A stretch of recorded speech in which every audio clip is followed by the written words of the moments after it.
Qué increíble tiempo de alabanza hemos tenido. Ahora vamos a continuar con esta parte de nuestra transmisión, que es nuestra enseñanza. Como siempre, vamos a ir verso a verso a través del pasaje que tenemos. Como sabes, estamos yendo a través del libro de Hebreos, así que si tienes tu Biblia a la mano, me encantaría que me acompañes ahora a Hebreos capítulo 5. Es donde estamos en nuestra serie Mejor. Desde donde sea que nos sintonizas, qué chévere que estás aquí con nosotros. Sigue subiendo tus historias al Instagram, que en el Instagram de la iglesia estamos reposteando siempre todo. Estos días, como hemos dicho al inicio, han sido días difíciles, pero eso no nos va a hacer parar. La iglesia no se ha cerrado, la iglesia no se ha cancelado, pero simplemente hemos encontrado una manera diferente de expresar la iglesia. Así que gracias por acompañarnos hoy día en este estudio que tenemos por el libro de Hebreos. En el capítulo 5 quiero animarte ahora a que puedas tomar papel y lapicero y puedas tomar apuntes y puedas enfocar tu atención ahora en lo que Dios quiere hablarnos el día de hoy. El título para nuestro estudio de hoy, si quieres apuntarlo y escúchalo bien, es Dios tiene un plan para ti. Dios tiene un plan para ti. Vamos a empezar con una oración. Padre, aquí estamos en nuestras casas, pero tú estás con nosotros, Señor. Y tú estás en nuestros corazones, en nuestros hogares, Señor. Te agradecemos por cada lugar en donde esta transmisión está siendo, eh, cada lugar que está alcanzando esa transmisión, cada casa, cada pantalla, Señor, cada dispositivo, ah, cada computador, Señor. eh, Ahora queremos pedirte que tu palabra pueda correr libremente a nuestros corazones, que tú puedas elevar nuestra mente, elevar nuestra alma a la roca que es más alta que nosotros, que eres tú, Señor. Háblanos hoy día por medio de tu palabra en el nombre de Jesús. Amén. Amén. Y estoy seguro que has escuchado en algún momento esta palabra, ¿no? O esta frase. Dios tiene un plan para ti, Dios tiene un plan para tu vida, ¿no? Y es cierto, Dios es un Dios soberano, es un Dios que tiene un plan para nuestras vidas. Él tiene algo que Él quiere hacer en nosotros. Pero ¿de qué se trata ese plan? ¿No? Cuál es ese plan? No sabemos a veces, ¿no?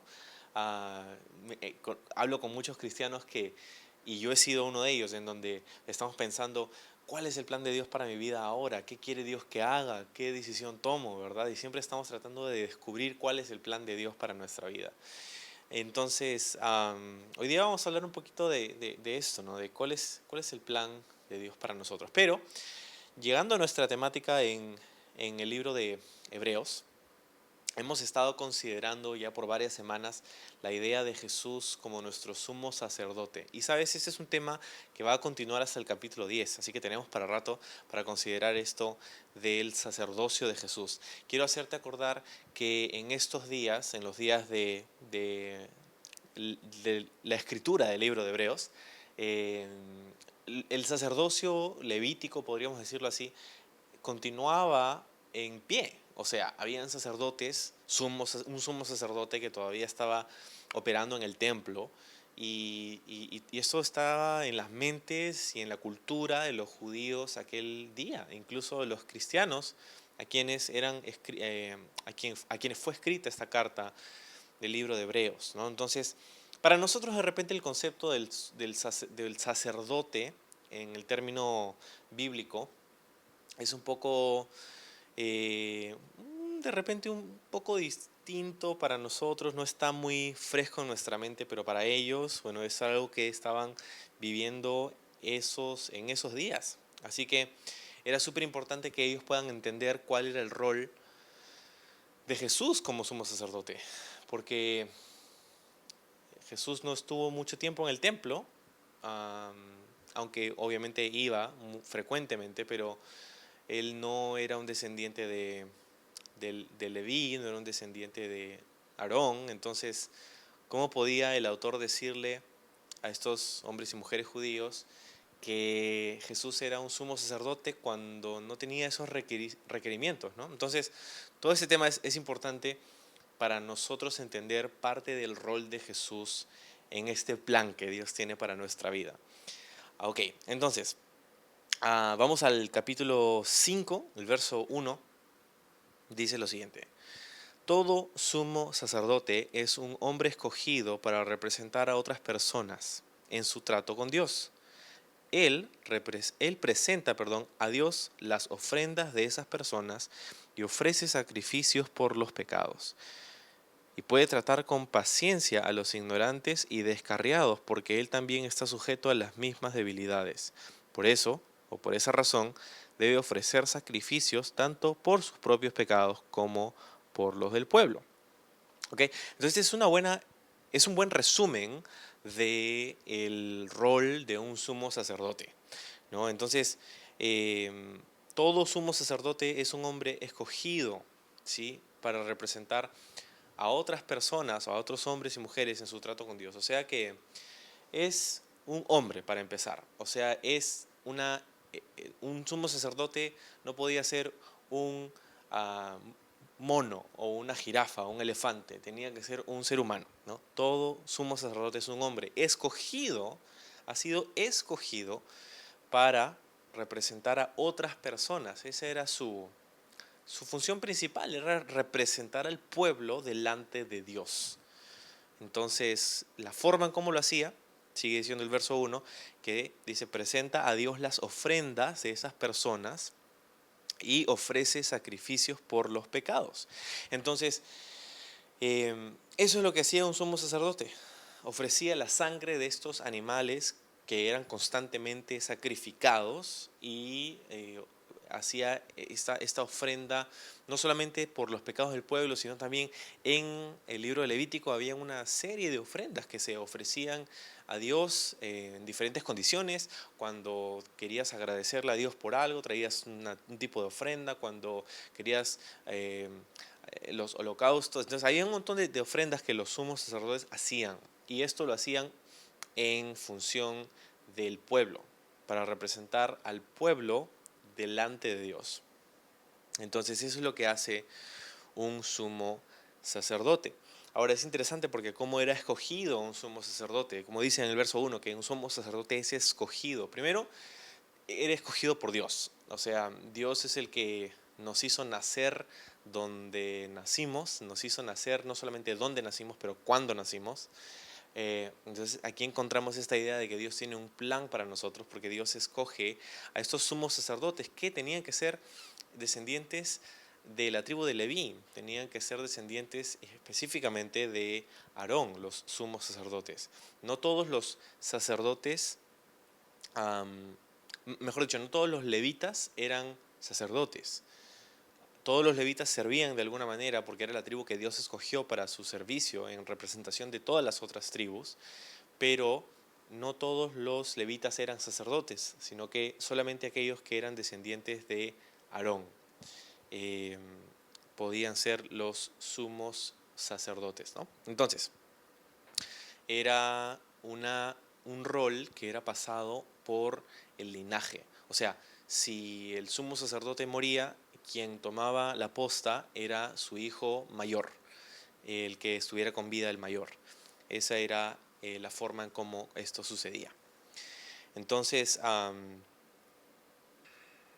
el verso 2 dice, interesantemente, que dice, el sumo sacerdote puede tratar con paciencia a los ignorantes y los descarriados. Dos categorías de personas interesantes, ¿no?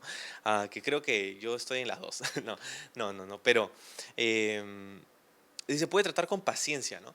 Qué importante es que el sumo sacerdote trate con paciencia a la gente, porque imagínate, ¿no? Te puedes imaginar un sacerdote impaciente, ¿no? Diciendo, ¿tú otra vez acá? Ya, ¿cuántas veces tengo que decirte? ¿Cuántas veces tengo que hacer la misma ofrenda, el mismo sacrificio por ti? ¿No puedes hacer las cosas bien por un momento en tu vida? O sea, sería bastante feo. ¿Y sabes qué? No siempre los sacerdotes o los sumos sacerdotes tenían paciencia, pero podían tener paciencia. ¿Por qué? Porque dice que él también, o sea, hablando del sumo sacerdote, estaba sujeto a las mismas debilidades. O sea que estos sacerdotes podían tener paciencia con la gente cuando traían una ofrenda por un pecado, porque ellos sabían que ellos también tenían pecado. Entonces, había una identificación ahí, ¿no? Es como los sumos sacerdotes tenían este llamado, pero eran como cualquier otra persona, en tanto que eran pecadores también, ¿no? Entonces, cuando ofrecían sacrificios, ellos tenían que ofrecerlos por ellos mismos también. No era solamente por el pecado del pueblo, sino también por su propio pecado, ¿no? Y por eso podían tener paciencia con dos grupos de personas, dice, ¿no? Con los ignorantes, que es el primer grupo, y los descarriados. Y aquí hay hay una diferencia entre estos dos grupos, ¿no? Los ignorantes son aquellos que no saben, o sea, aquellos que han cometido un pecado de omisión. Y sabes que tú y yo estamos llenos de pecados de omisión. Cuando hacemos cosas que ofenden a Dios de repente sin darnos cuenta, ¿no? Y eso no nos hace menos culpables, el hecho de que somos ignorantes, solamente que Pablo decía, por ejemplo, yo perseguía a la iglesia, nos cuenta, ¿no? Pero lo hacía en mi ignorancia, pero aún así era culpable. Entonces, también se hacían sacrificios bajo el antiguo pacto por aquellos pecados que uno de repente no sabía que tenía. Entonces había un tipo de ofrenda específico para ello. Y el segundo grupo son los descarriados. Son personas que saben dónde está el camino, pero se fueron, ¿no? Son personas que saben qué es lo correcto, pero no lo hacen, ¿no? Y esos son los pecados de comisión, ¿no? Los pecados de omisión y los pecados de comisión. Son estas cosas voluntarias que nosotros hacemos. Porque en última instancia todo el pecado que nosotros cometemos es un pecado de comisión, porque nadie te pone una pistola en la cabeza y te dice, peca, peca, ¿no? O sea, que nosotros pecamos porque queremos. Entonces, am, paciencia, ¿no? Paciencia era lo que tenía, o lo que se supone que debería tener el sumo sacerdote. La gran mayoría del tiempo no era así, pero es lo que podía suceder. Verso 3 dice, por esta razón debe ofrecer sacrificios, tanto por sus propios pecados como por los del pueblo, ¿no? Esos sacrificios que tenían que hacerse. Verso 4 dice, y nadie puede llegar a ser sumo sacerdote solo porque desee tener ese honor. Tiene que ser llamado por Dios para ese trabajo, como sucedió con Aarón. ¿Sí? Y ese es un punto importante, porque no todas las personas podían ser sumos sacerdotes porque simplemente querían serlo, sino que, como dijimos hace un rato, tenían que haber nacido en un linaje específico. Eh, Habían ciertos requisitos que tenía que cumplir esa persona: de la tribu de Leví, descendiente de Aarón, y lo más importante, ser llamado por Dios, ¿no? Y entonces no cualquier persona podía asumir este rol.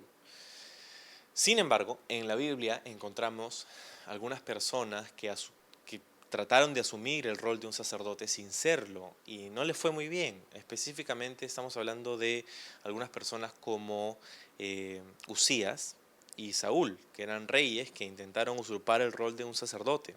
Usías intentó entrar en el templo y ofrecer incienso, cosa que era algo que un sacerdote tenía que hacer, y terminó siendo afligido con lepra y terminó muriendo como un leproso.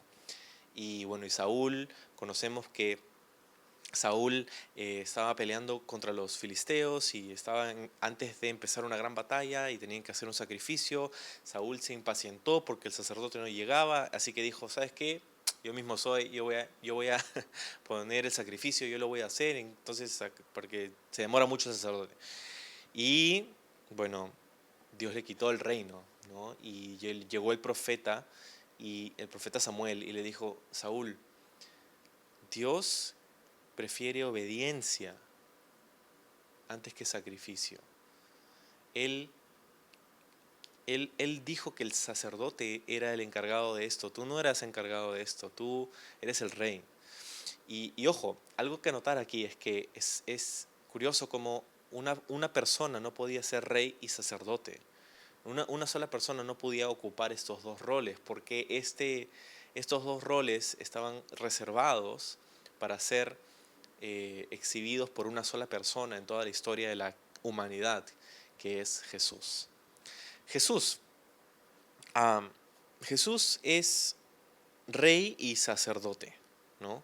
Por eso mira el verso 5, dice, por eso Cristo no se honró a sí mismo haciéndose sumo sacerdote, sino que fue elegido por Dios, quien le dijo, tú eres mi hijo, hoy he llegado a ser tu padre. Y en otro pasaje Dios le dijo: tú eres sacerdote para siempre según el orden de Melquisedec. Entonces, Jesús es rey y es sacerdote, lo cual nunca nadie podía hacer porque Dios no lo permitía, porque Jesús es el que iba a demostrar estas dos cosas. Él era el único capaz de mantener estos dos roles. Ahora, lo curioso es que en el Antiguo Testamento habían tres roles que requerían una unción, ¿sí? Y esta unción era que cuando una persona era llamada para uno de estos tres roles, era ungida con aceite esta persona. Traía un cuerno lleno de aceite y lo vaciaban sobre su cabeza y era la señal de su ordenación para el ministerio. ¿Cuáles eran esos tres roles? Bueno, eran los profetas, eran los reyes y eran los sacerdotes. Y es curioso porque Jesús fue justamente estas tres cosas para nosotros y lo es aún. Entonces, ¿alguna vez te has puesto a pensar por qué a Jesús a veces le llamamos Cristo? O la famosa alternativa un poco, la condensación de Jesús y Cristo, que es Jesucristo. Cristo no es un sobrenombre, ¿no? No es como, no es su chapa, ¿no? Tampoco es un apellido, ¿no? Cristo, de hecho, es un título. La palabra Cristo significa el ungido, que es literalmente lo que significa la palabra Mesías. Entonces, Mesías y Cristo significan lo mismo, significan el ungido, el ungido. Y es curioso, pues, porque él fue ungido justamente para estos tres roles, ¿no? En su encarnación, cuando Jesús vino, en Hebreos 1:1 dice: antes Dios nos habló por medio de profetas, pero ahora nos ha hablado y nos habla por medio de su Hijo, ¿no? Y dijimos hace varias semanas que Jesús es la palabra de Dios hecha persona, ¿no? El verbo hecho carne, como lo dice Juan en su Evangelio. Entonces, hablamos en el capítulo 1 cuando lo estudiábamos que Jesús es la palabra de Dios, ¿no? Él no solamente trajo el mensaje al pueblo de Dios, sino que Él es el mensaje de Dios para el pueblo. Entonces, de alguna manera podemos decir que Jesús cumplió con ese ministerio profético, ¿no? De traer la palabra de Dios. Él mismo es la palabra de Dios. Lo segundo es que en su primera venida, Jesús cumplió con este rol profético, pero a partir de su ascensión, cuando Jesús resucita y después de unos días asciende al cielo, donde está ahora, ahora cumple con este rol de sacerdote, ¿sí? De ser sacerdote. Y en su segunda venida, Él nos dice, va a venir para gobernar. En otras palabras, su segunda venida será una en la que Él venga en calidad de rey. No con una corona de espinas, sino con muchas coronas resplandecientes, para gobernar fielmente y firmemente sobre el mundo. ¿Y cuánto esperamos, cuánto anhelamos ese día? Ojo, día que puede llegar más pronto de lo que nos imaginamos. El mundo está cada vez acelerándose más en estas señales que vemos en Mateo 24, que Jesús dijo que eran las señales del fin. Yo creo que estamos viendo esta aceleración de estas señales, lo que nos indica que Jesús viene pronto. Jesús viene pronto. Entonces, para recapitular, Jesús cumplió con el rol profético en su ministerio terrenal. Jesús cumplirá con el rol real o de rey, de gobernante en su segunda venida. Pero ahora, entre su ministerio terrenal y su segunda venida, está todo este tiempo, todo este periodo en el que nos encontramos viviendo nosotros. ¿Y cuál es el rol de Jesús en este tiempo? Es el de ser nuestro sumo sacerdote. Y por eso se va a pasar varios capítulos el autor de Hebreos para enseñarnos qué significa eso. y cómo es que Jesús califica para este rol. Ok, entonces nos quedamos en el verso 5, donde dice que Dios escogió a Jesús. Ahora, eh, al final del verso 6 dice, Dios dijo en un pasaje en la Biblia, tú eres sacerdote para siempre, según el orden de Melquisedec. Tú eres sacerdote para siempre según el orden de Melquisedec. Y Melquisedec es un personaje misterioso, es un personaje muy muy interesante del cual se va a decir mucho en el capítulo 7. Entonces, tenemos mucho por decir sobre esto más adelante, pero es curioso, ¿no? Porque Melquisedec aparece la primera vez en Génesis 14, es la única vez que aparece Melquisedec con vida, y se dice que era un sacerdote, ¿no? Entonces no sabemos cuál era su linaje, no sabemos si tuvo descendencia, no sabemos de dónde vino, dónde va, no sabemos nada prácticamente de Melquisedec. Y como te digo, vamos a hablar un poquito más de eso en los capítulos por venir, pero aparece allí y luego desaparece del registro bíblico hasta casi 1000 años después de Génesis 14, cuando el autor del libro de los Salmos, o uno de los autores del libro de los Salmos, le menciona en el Salmo 110 a Melquisedec, después de 1000 años de haber desaparecido del texto bíblico. En el Salmo 110, curiosamente, es un salmo que habla acerca del Mesías, de la venida del Mesías. Y en ese salmo se nos dice que cuando el Mesías venga, será un sumo sacerdote bajo la orden de Melquisedec. Súper interesante. Entonces, evidentemente, Jesús fue elegido por el Padre para este rol sacerdotal. Pero no será un rol sacerdotal bajo el linaje de Aarón, bajo el sumo sacerdote que era Aarón, sino que sería su sacerdocio, sería uno que antecede al sacerdocio arónico, si queremos decirlo así. ¿Sí? Entonces, todo esto va a tener más sentido más adelante. Pero verso 7 dice, mientras estuvo aquí en la tierra, Jesús ofreció oraciones y súplicas con gran clamor y lágrimas al que podía rescatarlo de la muerte. Y Dios oyó sus oraciones por la gran reverencia que Jesús le tenía.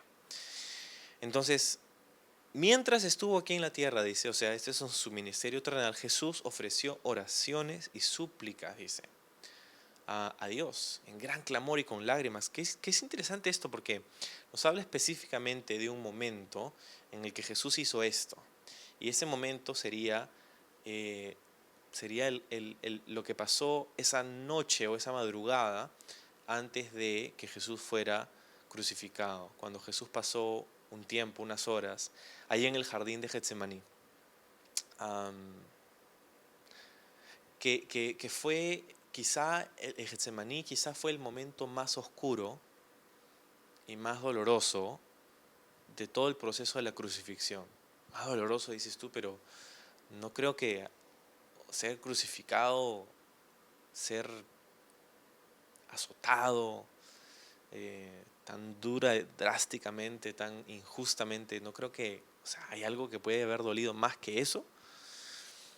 Y yo sugiero que puede ser, porque si te acuerdas conmigo lo que pasó en el Getsemaní, es que Jesús estaba orando y dice que su espíritu estaba cargado, estaba muy estresado Jesús en ese momento, porque estaba pensando en qué cosa. Estaba pensando en lo que iba a pasar el día siguiente. Él sabía lo que iba a pasar el día siguiente. Es más, se los había dicho a sus discípulos con tiempo de anticipación, que él sería entregado, que sería crucificado por los romanos. Él les había explicado todo a sus discípulos. Entonces él sabía lo que estaba a punto de suceder. Pero esa noche, antes de su crucifixión, ahí en el jardín de Getsemaní, Jesús dice que estaba angustiado hasta el extremo. Y fue evidente en esta condición que describe el doctor Lucas en su evangelio como como sudar sangre, ¿no? Entonces, fue un tiempo muy oscuro, pero ¿de qué se trató ese tiempo? No solamente era temor de ir a la cruz, creo que era algo más profundo que ello, ¿no? Porque si te acuerdas lo que estaba orando Jesús en ese tiempo era, Señor, si es que hay alguna otra manera, ¿no? De que el hombre pueda ser redimido, ¿no? Es lo que estaba orando Jesús, si es que hay otra manera. Sin embargo, dice, yo quiero que esta copa, o sea, ojalá que esta copa no pase de mí, ¿no? Porque no quiero tomar este trago amargo de la muerte, de la copa de la ira de Dios. Pero dice, sin embargo, dijo Jesús en su oración, ¿no? No se haga mi voluntad, sino la tuya. Que se haga la voluntad del Padre. Entonces dice, con oraciones, súplicas, gran clamor y lágrimas al que podía rescatarlo de la muerte. O sea, había una alternativa allí. Y esta fue la lucha del Getsemaní. ¿Voy a la cruz o me regreso al cielo, al trono? No tengo que pasar por esto, ¿verdad? Entonces, y Dios oyó sus oraciones, dice. Entonces Dios le concedió a Jesús lo que él estaba orando. ¿Qué cosa era? No era escaparse de la muerte. Era, dice, por la gran reverencia que Jesús le tenía. La oración que hizo fue, Señor, que se haga tu voluntad. Y así se hizo. Dios le concedió esa petición. Se hizo la voluntad de Dios. Y sabes qué importante es y qué difícil es a veces orar de esta manera, ¿no? Señor, que se haga tu voluntad. Dios, que tu plan sea lo que sucede en mi vida. Yo quiero hacer tu voluntad. Bueno, vamos a ver lo que significó eso para Jesús. Hay una palabra interesante en el verso 7 que dice, después de la palabra oraciones, dice la palabra súplicas. Que mientras estudiaba para este mensaje, me encontré con que la palabra súplicas significa literalmente en griego, viene de dos raíces que significa una rama de olivo envuelta en lana. Lo que es, tú dices, ¿qué? ¿Cómo va a ser eso una súplica? Bueno, tienes que ponerte en la mentalidad de los griegos de la antigüedad que acuñaron esta palabra. Una rama de olivo o envuelta en envuelta en una, perdón, mis apuntes se volvieron locos. Una rama de olivo envuelta en lana era lo que ofrecía un griego ante sus dioses paganos para ofrecer súplicas o pedir un favor especial a sus dioses. Entonces de ahí salió esta palabra súplicas, que era literalmente, como te digo, significa una rama de olivo envuelta en lana. Y lo curioso es que Getsemaní, la palabra Getsemaní significa prensa de olivos, prensa de olivos en hebreo. Y eso es lo que ocurría ahí en el jardín de Getsemaní. Habían árboles de aceituna, olivos, y estas aceitunas, estos olivos eran cosechados y puestos en unas cestas que luego eran apretujados con el peso de una piedra gigante que hacía esta prensa, y cuando prensaban los olivos salía el aceite de oliva, este precioso aceite de oliva que era usado para muchas cosas. Pero fíjate que el aceite de oliva no podía, o sea, el aceite de oliva tenía que ser extraído, y lo que hacía posible la extracción de este bien precioso era la presión. Era esta piedra chancando al olivo. Y eso es exactamente lo que pasó con Jesús en ese jardín. Él es ese olivo, esa rama de olivo siendo chancada por la presión, no de una piedra, pero la presión de el saber que estaba a punto de pagar por el pecado de la humanidad sin haber cometido jamás un solo pecado. De saber que su cuerpo estaba a punto de ser molido, majado, su sangre derramada. Imagínate saber eso y tener el poder de no pasar por eso, tener el poder de escapar el sufrimiento. La prensa de olivo, envuelta en lana, ¿no? Era la palabra súplica, envuelta en lana, y nos hace acordar la lana viene de un cordero, y Jesús es identificado como el cordero, el sacrificio, ¿no? Entonces, es bastante poética, pero es muy real esa descripción de súplica. Mira lo que dice el verso 8 ahora, dice, aunque era hijo de Dios, Jesús aprendió obediencia por las cosas que sufrió. De ese modo, Dios lo hizo apto para ser el sumo sacerdote perfecto. Y Jesús llegó a ser la fuente de salvación eterna para todos los que le obedecen. Entonces, qué increíble el verso 8. Aunque era hijo de Dios, dice, Jesús aprendió.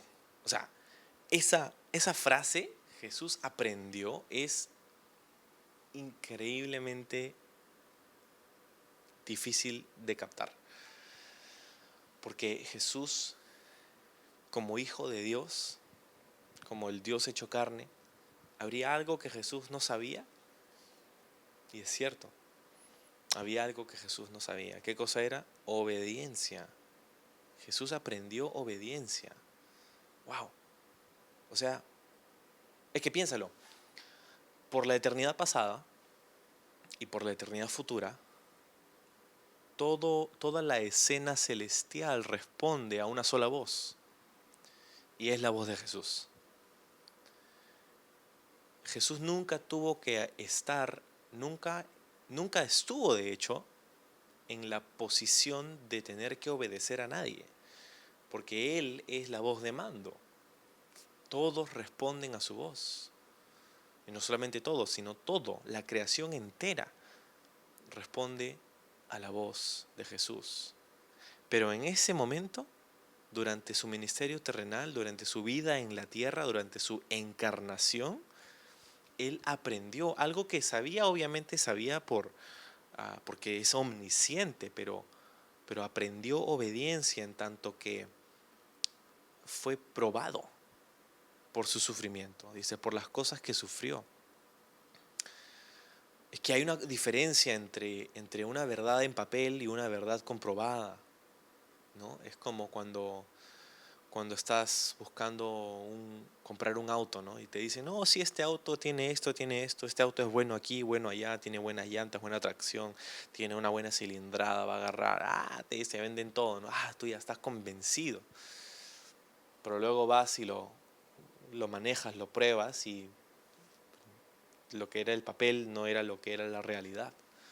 O sí, de repente sí, ¿no? Y si dices, claro, lo que me dijo era completamente cierto, ¿verdad? Y eso es lo que está diciendo aquí el texto acerca del aprendizaje de Jesús. Jesús sabía, él sabía lo que era la obediencia, pero nunca la había experimentado desde ese punto de vista. Fue probado Jesús y esa prueba resultó siendo efectiva. Él pasó esa prueba, pero dice, la prueba fue el sufrimiento. Él aprendió obediencia a través del sufrimiento. Qué alucinante este principio de que el sufrimiento fue la herramienta de aprendizaje en la vida de Jesús. ¡Wow! O sea, el sufrimiento pudo enseñarle algo a Jesús, al Hijo de Dios. ¿Te acuerdas cómo empezamos nuestro estudio hoy? Dijimos, Dios tiene un plan para ti. Y muchas veces hemos escuchado a la gente, a los cristianos, decir a los demás, Dios tiene un buen plan para tu vida. Y sabes, esto es cierto, esto es totalmente cierto, es bíblico incluso. Pero creo que hemos cometido un error. En tanto que quizá nos hemos creído la idea de que el plan de Dios en última instancia, es que tú seas próspero en todo sentido, que tengas éxito, que tengas mucho dinero, que tengas salud siempre. Am, ¿Ese es el plan de Dios? ¿Será el plan de Dios en última instancia que tú tengas una vida cómoda? ¿Para eso vino Jesús a morir? ¿Para darte una vida sin problemas? Es triste, pero eso es lo que en algunos sectores y en algunos momentos de la iglesia es lo que se ha dicho. De hecho, hay ciertas organizaciones que han hecho no sé cómo llamarlo, que han construido su organización bajo este principio, de que tú, bajo el plan de Dios, no tienes por qué sufrir. Lo que es loco, ¿no? Porque dice aquí el texto de la Biblia que Jesús sufrió. ¿Cuál es nuestra teología de sufrimiento? ¿Dónde encaja el sufrimiento? Especialmente en un tiempo como hoy, en medio de una pandemia global como no hemos visto en muchas décadas. Am, ¿Dónde encaja el sufrimiento? ¿No? Porque muchas personas piensan que el sufrimiento es una consecuencia, solamente una consecuencia. O sea, cometes un error y tomas una mala decisión, entonces sufres como consecuencia de eso. Y esto es cierto. Claro, hay un montón de sufrimiento que podríamos evitarnos si tan solo escucháramos y obedeciéramos, pues, el consejo de la palabra de Dios. Porque claro, la Biblia habla acerca de nuestra vida y que debemos vivir con sabiduría, con pureza, con integridad. El problema es que muchas veces escogemos lo contrario y sufrimos. Entonces, claro, hay una parte del sufrimiento que entendemos de esa manera como una consecuencia de nuestras malas decisiones. ¿No? Es como es el concepto de acción, de causa y efecto, perdón, ¿no? Entonces, la Biblia lo pone de esta forma, ¿no? Todo lo que el hombre sembrare, eso también cosechará. Entonces, claro, entendemos el sufrimiento en términos de que puede ser la consecuencia de un error o un pecado, una mala decisión nuestra, en donde no es necesariamente que Dios está interviniendo para hacernos sufrir, sino que es el hecho de desobedecer que trae la consecuencia, como cuando ah, le digo a mi hijo que no toque la cocina caliente porque se puede quemar, y él viene y la toca y se quema, ¿no? Entonces, el hecho de desobedecer ese, ese mandato de su papá traía una consecuencia. Entonces, esa es parte de... Es cierto, eso sucede. Pero otros, sin embargo, ven el sufrimiento como un castigo divino. O sea, cuando vemos a alguien que de pronto le va mal, ¡ay! Algo malo debe haber hecho, ¿no? Algo malo debe haber hecho. Y siempre hay alguien que comenta eso, ¿no? Eh, Porque una cosa es la consecuencia de una mala decisión, pero ¿qué hay de las cosas que están fuera de nuestro control? Que parecen que no tuvieran nada que ver con lo que hacemos o no hacemos. Como por ejemplo un desastre natural o, o claro, una pandemia, ¿no? Miles y miles de personas que mueren y sin discriminar, o sea, a todo el mundo puede darle. Y entonces, y eso es lo que estamos viviendo. Y entonces, ¿cómo vemos eso? ¿Cómo catalogamos ese sufrimiento en nuestra teología? Am, ¿Dios nos está castigando a través de esta pandemia? He escuchado tantas cosas y seguramente tú también has escuchado tantas cosas en estos días de personas que quizá pueden decir que Dios está castigando al mundo, a las personas por por la industria del capitalismo y todo esto, ¿no? La contaminación, wow. Dios nos está castigando, hermanos. Quiero, quiero que que pienses que el castigo del pecado de la humanidad, la ira que sería derramada sobre la humanidad, ha sido derramada sobre Jesús. Y eso es lo que hizo ese momento en el Getsemaní tan pesado, tan oscuro, de saber que Él iba a tomar la copa de esa ira, que sería derramada sobre Él. Y eso es lo que pasó, lo que quiere decir que Dios, ya no hay más castigo para aquel que está en Jesús. Entonces, uno puede decir, sí, pero esos pecadores que no creen en Jesús, entonces Dios los está castigando a ellos. El problema es que la pandemia y este virus no discrimina, le puede dar le ha dado de hecho a muchos cristianos como no cristianos. Entonces, ¿Dios también está castigando a los cristianos? No, esto no es un castigo divino. Pero sigue la pregunta, ¿cómo catalogamos este tipo de sufrimiento en nuestra vida? ¿Cuál es el plan de Dios, sabes?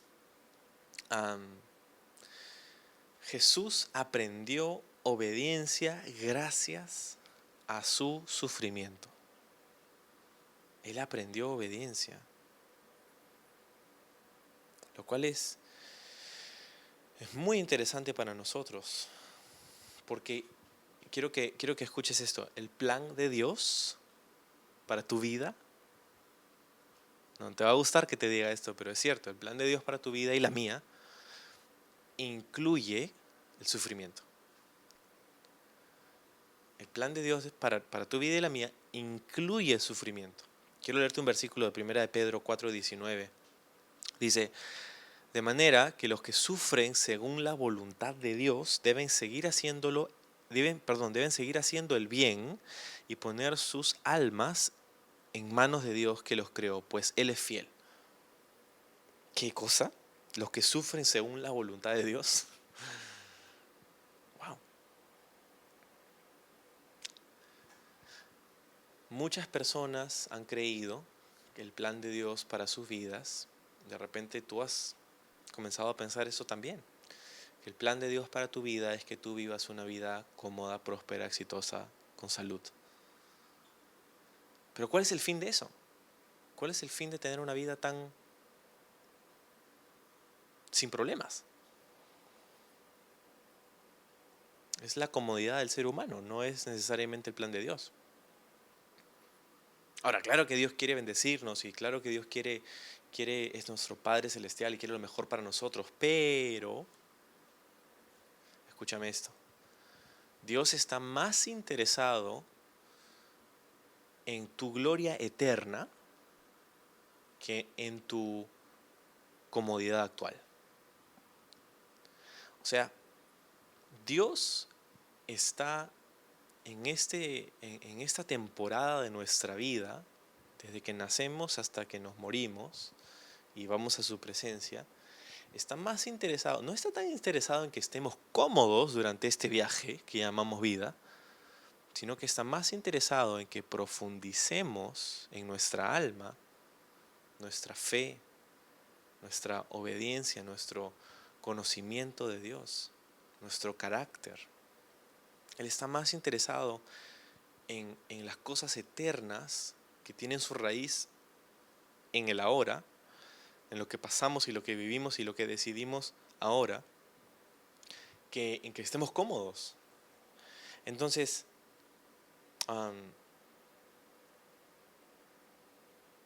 el sufrimiento es un complemento a nuestra experiencia humana y todos sufrimos, cristianos o no cristianos, pero para el cristiano el sufrimiento tiene un plus. El sufrimiento es una oportunidad que Dios nos regala en su gracia para que podamos ser confrontados, para que podamos crecer en nuestro entendimiento de Dios, para que podamos poner en práctica nuestra fe. Y no hemos tenido que hacer esto en estos días, hermanos. A través de estas incomodidades, a través de estas cosas que están pasando en el mundo, la iglesia se ha activado. En cuestión de días, la iglesia se ha activado como nunca antes, en el mundo entero. Entonces, si Jesús pudo aprender algo a través del sufrimiento, entonces nosotros creo que tenemos mucho más que aprender que Jesús. Entonces, ¿sabes qué? Dios tiene un buen plan para tu vida, sí, es cierto. Lo creemos, lo declaramos, pero este buen plan no tiene que ver tanto con tu comodidad, como tiene que ver con tu salvación, como tiene que ver con tu carácter, tiene que ver con tu alma. Entonces, dice, de ese modo, en el verso 9, Dios lo hizo apto para ser el sumo sacerdote perfecto, y Jesús llegó a ser la fuente de salvación eterna para todos los que le obedecen. Y Dios lo designó como sumo sacerdote según el orden de Melquisedec. Entonces Jesús fue hecho perfecto por su sufrimiento. Entonces, para terminar, quiero decirte que la dificultad que pasó Jesús fue como esa prensa, ¿no?, que extrajo ese precioso aceite, que para nosotros es nuestra salvación, lo más precioso que puede haber para nosotros. Entonces, hoy tenemos que reconocer que el sufrimiento tiene una forma de extraer lo que hay dentro de nosotros. Porque una prueba, una dificultad, una tribulación momentánea, puede hacerte amargar o puede hacerte mejorar. Y todo depende de cómo lo tomes. Hay personas que miran todo esto, no, ¿por qué? Y se enojan con Dios y él tiene la culpa de por qué, ¿dónde está Dios cuando pasó esto? O, en vez de hacerte amargar, puede hacerte mejorar. Y espero que es lo que suceda con nosotros, es lo que ha estado sucediendo conmigo estas semanas. Siendo confrontado ahí en la lucha, en la dificultad. Y ahí está Dios, siendo compasivo y misericordioso contigo y conmigo. Entonces, ¿qué pasa cuando sufrimos? ¿Por qué sufre un creyente? Pues unos pensamientos, ¿no? Un creyente sufre, por ejemplo, porque se ha desviado de la verdad de la palabra de Dios. Lo que dijimos hace un momento de las consecuencias.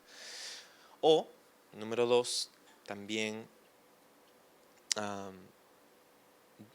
Dios permite, a través del sufrimiento, que se revele el contenido de nuestros corazones y que esto nos haga mejores.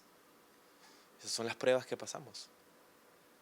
Pedro dice en 1 de Pedro, capítulo 1, dice, aunque tienen que soportar muchas pruebas por un tiempo breve, alégrense. Estas pruebas demuestran que su fe es auténtica. Está siendo probada de la misma manera que el fuego prueba y purifica el oro. Aunque la fe de ustedes es mucho más preciosa que el mismo oro, entonces su fe, al permanecer firme en tantas pruebas, les traerá mucha alabanza y gloria y honra el día que Jesucristo se ha revelado a todo el mundo. Eso es lo que Dios está haciendo en nosotros. A través del sufrimiento podemos ser mejores. Nuestra fe es purificada, refinada como el oro.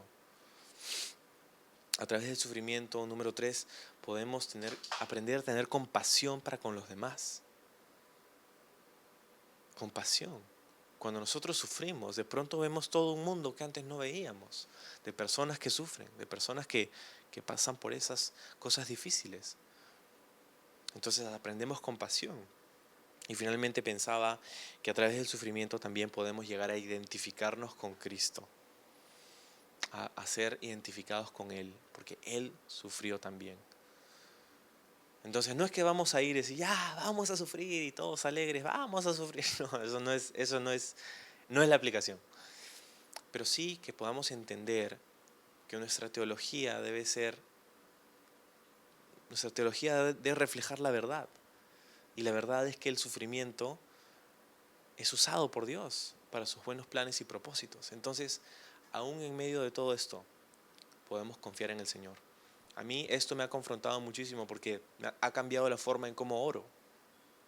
Al principio de esta cuarentena oraba: Señor, que nadie se enferme, Señor, que a nadie le falte trabajo, Señor, que a todo el mundo, a la iglesia, Señor, que les vaya bien, Señor, a todo el mundo. ¿Y sabes qué? Y quizás esto tampoco te va a gustar. En estos últimos días, habiendo pasado tiempo meditando en esto, estaba pensando y orando: Señor, que se haga tu voluntad y no la nuestra. Que se haga tu voluntad. Porque la dificultad, el sufrimiento, la incomodidad, el dolor, estas cosas tienen el potencial de generar en nosotros un peso eterno de gloria. Y deja que eso suceda en tu corazón en estos días.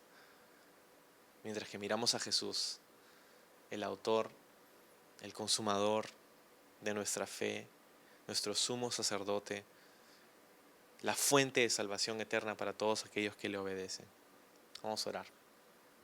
Gracias por esta palabra, Señor, y ayúdanos a ponerla, a sellarla en nuestro corazón, como una marca allí en nuestro corazón que no se va. Y ayúdanos a mirar este tiempo a través de tus ojos, Señor. Ayúdanos a entregarnos completamente a ti. Y Señor, que esta dificultad, esto que está viviendo el mundo, este sufrimiento, este dolor, esta tragedia, Señor, queremos utilizarla bien. No queremos desperdiciar nuestro sufrimiento, Señor, sino que queremos utilizarlo para que nos empuje a tu presencia, para que pueda refinar nuestra fe. Señor, gracias porque en tu misericordia, en tu gracia, en tu amor como Padre celestial que eres, nos das a nosotros, tus hijos, la oportunidad de conocer tu fidelidad de maneras más genuinas y más reales, Señor. Entonces, gracias por este tiempo y que se haga tu voluntad en el mundo. Y gracias por el buen plan que tienes para nosotros.